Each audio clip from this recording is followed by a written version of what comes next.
Yeah hello friends, welcome to score more channel.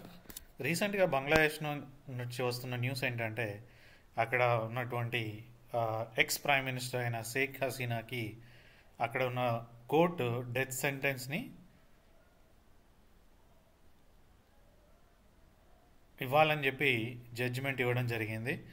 So ఆమె కరెంట్గా యాక్చువల్గా ఆ దేశాన్ని వదిలి ఇండియాకి వచ్చి తలదాచుకోవడం జరిగింది. సో చూద్దాం యాక్చువల్గా డెత్ సెంటెన్స్ దానికి షేక్ హసీనాకి ఎందుకు ఆ కోర్టు ఇచ్చింది, కరెంట్గా ఆమె ఇండియాలో ఎందుకు తలదాచుకుంటున్నారు, యాక్చువల్గా ఇండియా ఆమెని తిరిగి బంగ్లాదేశ్కి పంపిస్తుందా లేదా అనేది మనం చూద్దాం. సో జూలై ఆగస్ట్ 2024లో బంగ్లాదేశ్లోని యువత అక్కడ ప్రొటెస్ట్ చేయడం జరిగింది. ప్రొటెస్ట్ ఎందుకు చేశారంటే అక్కడ ఉన్న గవర్నమెంట్ జాబ్ కోటాలో రిజర్వేషన్ ఉండేదన్నమాట. ఆ రిజర్వేషన్లో 30% జాబ్స్ అక్కడ ఉన్న సివిల్ సర్వెంట్స్కి మాత్రమే ఇస్తూ ఉండేవాళ్ళు అనమాట. సో దానివల్ల అక్కడ ఉన్న యువతకి జాబ్స్ రావడం చాలా కష్టమైపోయింది అనమాట. సో గవర్నమెంట్లో ఉండే సివిల్ సర్వెంట్ తక్కువ ఉండేవాళ్ళు, మళ్ళీ వాళ్ళకి 30% రిజర్వేషన్ సిస్టమ్ వాళ్ళకే ఉండడం వల్ల సో నార్మల్ ప్రజలకు జాబ్లు వచ్చే అవకాశాలు చాలా తక్కువ అయిపోయాయి అన్నమాట గవర్నమెంట్ సిస్టంలో.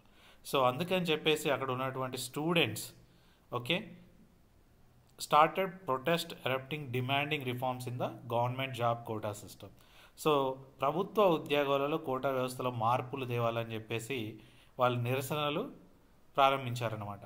సో నిరసనలు ప్రారంభించినప్పుడు ఆ నిరసనల్ని తొక్కివేయడానికి పోలీసులు వాళ్ళతో ఘర్షణలు కూడా జరగడం స్టార్ట్ అయ్యాయన్నమాట. అలా ఘర్షణలు జరిగిన తర్వాత there war security forces reportedly used live bullets, drones, helicopters and then several students were killed. So వాళ్ళని ఆ యొక్క సో వాళ్ళు చేసేటువంటి నిరసనలని తొక్కడానికి పోలీసులకి ఆర్డర్ ఇవ్వడం జరిగిందనమాట. సో ఆ పోలీసులతో జరిగిన ఘర్షణలో ఏమైందంటే వాళ్ళు లైవ్ బుల్లెట్స్ అంటే నిజమైనటువంటి ప్రత్యక్షమైన గోళీలు, రబ్బర్ బుల్లెట్స్ కాదు, నిజమైనటువంటి బుల్లెట్స్ని వాళ్ళ మీద ప్రయోగించడం జరిగింది. అదేవిధంగా వాళ్ళని మానిటర్ చేయడానికి డ్రోన్స్ని, హెలికాప్టర్స్ని కూడా వాడడం జరిగింది. అయితే ఇదంతా అనేది అక్కడ ఉన్నటువంటి ఆ టైంలో ఉన్నటువంటి ప్రైమ్ మినిస్టర్ అయినటువంటి షేక్ హసీనా గారి ఆధ్వర్యంలో జరగడం జరిగింది అనమాట. సో దాంట్లో చాలామంది స్టూడెంట్స్, పలువురు విద్యార్థులు మరణించారు. ఆరోపణలే కాదు, తర్వాత మరణించారని కూడా రిపోర్ట్లో తేలిందనమాట. సో ఆగస్ట్ 5th 2024న Sheikh Hasina at protest peak Sheikh Hasina is ousted and flees to India. So 5th August 2024 రోజున షేక్ హసీనా యాక్చువల్గా అక్కడ ఉన్న ప్రొటెస్ట్ ఎక్కువ అయిపోవడం వల్ల, గవర్నమెంట్కి నాన్ కోఆపరేషన్ ఇవ్వడం వల్ల సో అక్కడి నుంచి తను బంగ్లాదేశ్ను వదిలిపెట్టి ఇండియాలోకి పారిపోయి రావడం జరిగింది. ఎందుకంటే ఆమె అక్కడ ఉన్నటువంటి రెసిడెన్సీ ఇంటి మీద కూడా ప్రొటెస్ట్ వెళ్ళి ఆమె నివాసాన్ని స్వాధీనం చేసుకోవడం జరిగిందనమాట. సో అందుకని ఆమె యాక్చువల్గా అక్కడి నుంచి పారిపోయి ఇండియాకి రావడం జరిగింది. ఆమె ఇండియాను పారిపోయి వచ్చిన తర్వాత అక్కడ తాత్కాలిక ప్రభుత్వం మహమ్మద్ యూనస్ అనేటువంటి ఒక నోబెల్ ప్రైజ్ గ్రహీత అయినటువంటి మహమ్మద్ యూనస్ గారి ఆధ్వర్యంలో అక్కడ తాత్కాలిక ప్రభుత్వం ఏర్పడిందన్నమాట. Nationwide non cooperation movement begins, hundreds killed in the clashes and then across the country. So ఆ క్లాషెస్లో ఏంటంటే నేషన్ వైడ్ నాన్ కోఆపరేషన్ అంటే ప్రభుత్వానికి అక్కడ ఉన్న ప్రజలు కోఆపరేట్ చేయడం మానేశారనమాట. అలాగే ఆ పోలీసులకి ఆ నిరసనకారులకి మధ్య జరిగినటువంటి ఘర్షణల్లో వందలాది మంది చనిపోవడం కూడా జరిగింది. సో ఆ తర్వాత ఇంటరిమ్ గవర్నమెంట్ మహమ్మద్ యూనస్ గారి ఆధ్వర్యంలో ఇంటర్నల్ గవర్నమెంట్ ఏర్పడిన తర్వాత అక్కడ చనిపోయిన వారికి ఎగ్నెస్ట్గా అక్కడ ఇంటర్నేషనల్ ఏదైతే క్రైమ్ ట్రిబ్యునల్ ఉందో కోర్ట్ సామూహిక హత్యలపై అంతర్జాతీయ నేరాల ట్రిబ్యునల్ దర్యాప్తు ప్రారంభించిందన్నమాట. అయితే ఆ ప్రొటెస్ట్లో చాలామంది యువత చనిపోవడం వల్ల ఎందుకు చనిపోయారనే దాని మీద, మాస్ కిల్లింగ్స్ ఎందుకు జరిగినాయనే దాని మీద ఇన్వెస్టిగేషన్ జరపాలని చెప్పేసి అక్కడ ఉన్న ఇంటర్నేషనల్ క్రైమ్స్ ట్రిబ్యునల్ ఒక కేసుని ఓపెన్ చేయడం జరిగిందనమాట. సో జూలై 2025 అంటే ఆ కేసు 19th ఆగస్ట్ 2024 నుంచి జరిగి లాస్ట్కి జూలై 2025లో Sheikh Hasina receives 6 months sentence in a contempt of court case, right. So ఆమెని ఆ కేసులో కోర్టుకి ఆధారపరచాలని చెప్పేసి యాక్చువల్గా కోర్టు కోరినా కూడా ఆమె ఇండియాలో ఉండడం వల్ల అటెండ్ కాలేకపోయింది అనమాట. కోర్టు ధిక్కార కేసులో షేక్ హసీనాకి 6 నెలలు శిక్ష విధించబడింది. కోర్టుకి అటెండ్ కాకపోవడం వల్ల కోర్టును ధిక్కారించిన కింద ఆమెకి 6 నెలలటువంటి జైలు శిక్షను ఆ కోర్టు విధించడం జరిగింది, right. So 10th July 2025, right, ICT indicts Hasina and officials on 5 counts of crimes against the humanity. So మానవత వ్యతిరేక నేరాలపై 5 కేసుల్లో హసీనా మరియు మరికొంతమంది అధికారులకు ట్రిబ్యునల్ వీళ్ళపైన అభియోగాలు మోపిందన్నమాట.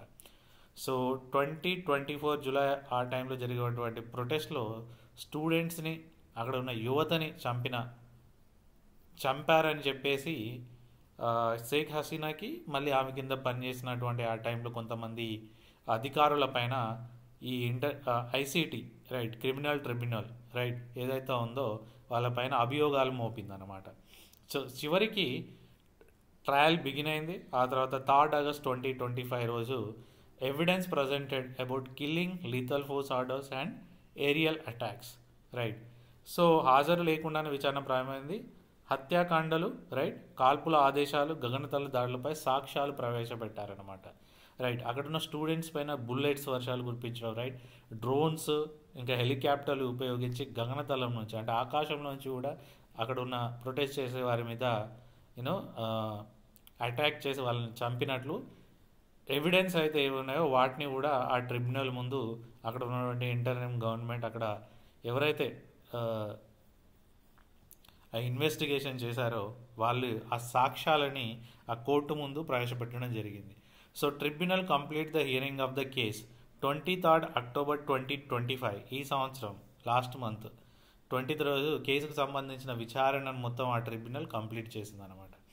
వాళ్ళు అప్పుడు 30 November 2025, ఓకే, ఈ November 13th రోజు వాళ్ళు ఏం చెప్పారంటే 17వ number, right, 17th November 2025 judgement అంటే తీర్పుని ప్రకటిస్తామని చెప్పేసి ఆ ఐసీటీ అంటే ట్రిబ్యునల్ తెలిపిందన్నమాట. సో 17th November 2025 రోజు ఆ ట్రిబ్యునల్ తన చివరి తీర్పునిస్తూ మానవత వ్యతిరేక నేరాలపై హసీనాకి మరణదండన అంటే సెంటెన్స్ హర్ టు డెత్ విధిస్తూ ట్రిబ్యునల్ తీర్పునిచ్చింది. సో చివరిగా సంవత్సరం పైన ఈ కేసు ఆరోపణలు, నేరారోపణలు, ఆ తర్వాత వాదాలు ఇవన్నీ జరిగిన తర్వాత చివరిగా షేక్ హసీనాకి డెత్ సెంటెన్స్. కాకపోతే ఆమె కరెంట్గా ఇండియాలో ఉంది కాబట్టి ఆమె అటెండ్ కాకుండానే సబ్మిట్ చేసినటువంటి ఆధారాలను వాటన్నిటిని చూసి ఆమెకి డైరెక్ట్గా మరణదండని విధించడం జరిగిందనమాట. ఆఫ్టర్ వెర్డిక్ట్ పబ్లిక్ అక్కడున్న పబ్లిక్ రియాక్షన్ ఏంటంటే బాధితుల కుటుంబాలను హసీనాను తిరిగి తీసుకురావాలని డిమాండ్ చేశారు. సో కరెంట్గా ఆమె ఇండియాలో ఉండి ఇక్కడ ఢిల్లీలో తలదాచుకుని ఉంది కాబట్టి ఆమెను ఇండియా నుంచి బంగ్లాదేశ్కి తిరిగి తీసుకురావాలని వాళ్ళు డిమాండ్ చేశారు. అంతేకాకుండా ఆమెకి ఏదైతే డెత్ సెంటెన్స్ ఇచ్చారో దాన్ని ఆమె పైన అమలు చేయాలని కూడా వాళ్ళు ప్రతీకాత్మకంగా ఉరిశిక్షలు, రైట్, ప్రదర్శించారు. అంటే కొంతమంది బొమ్మలు తయారు చేసి ఆ బొమ్మకి అంటే షేక్ హసీనా లాంటి బొమ్మను తయారు చేసి దానికి ఉరిశిక్షను పబ్లిక్గా వేసి ప్రదర్శించి ఆ విధంగా వాళ్ళు ప్రొటెస్ట్ చేశారన్నమాట. సో అక్కడ ఉన్న గవర్నమెంట్ కూడా ఇండియాని రిక్వెస్ట్ చేసింది ఏంటంటే షేక్ హసీనాని బంగ్లాదేశ్కు పంపించాలని కూడా రిక్వెస్ట్ చేసింది అనమాట.